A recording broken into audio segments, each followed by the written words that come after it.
और मैं वो पढ़ भी रहा हूँ, कहा है कि प्रभु ने मुझे सबसे कठिन कार्य सौंपा है। संसार में जिस तमोगुण का एक छत्र साम्राज्य है, उसने मेरे जन्म से ही मुझ पर प्रहार प्रारंभ कर दी।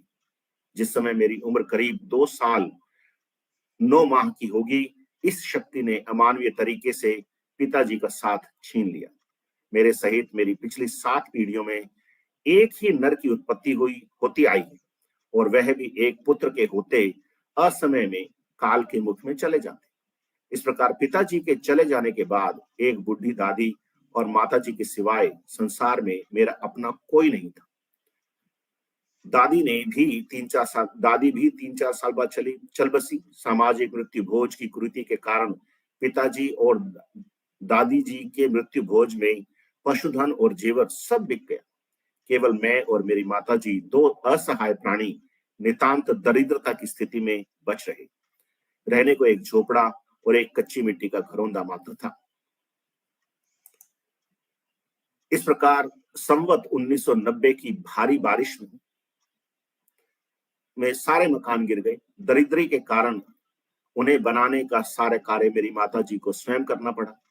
उस समय मेरी उम्र मात्र 6 वर्ष थी। सामाजिक कुरीतियों के कारण मेरी माताजी को जीवन भर विपरीत परिस्थितियों से जूझना पड़ा।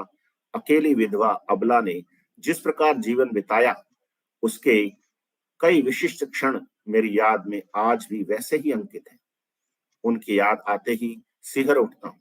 दुर्भाग्य से संवत 1996 का वर्ष पूरे देश में भयंकर अकाल का समय था। हमको एक वक्त भी भरपेट रूखा सूखा खाने को भी नहीं मिलता था। मजबूरन हम माँ बेटे को गांव छोड़कर मजदूरी के लिए गंगा शहर जाना पड़ा। हमारे पड़ोस की प्रेमा नाम की गांव की एक विधवा पहले से गंगा शहर में बनियों की नौकरी करती थी। उसकी मदद से हमें एक ब्राह्मण के घर में टूटे फूटे मकान में रहने की जगह मिल गई। उस शाम को हम भूखे ही सोए। दूसरे दिन सुबह भी कुछ नहीं मिला। माता जी ने एक बनिए के बनने वाले मकान में दिन भर चूने की कढ़ाइयां भूखे पेट धोई, और शाम को बस इतना ही है। ये पत्र है। हाँ, तो धर्म जी, एक तो जो गुरुदेव ने खुलासा ना किया है ना कि भी 7 पीढ़ी पहले से ही वो ताम्र आग खड़ा हो गया था, और वो उसको पता था कि भी यहाँ वो प्रकट होगा, और हम कैसे उसको, उनकी कोशिश थी कि हम उसको कैसे न कैसे यहाँ से हटा दें। तो एक बात तो ये बता दूं कि जो ये जो झीलों में प्रोग्राम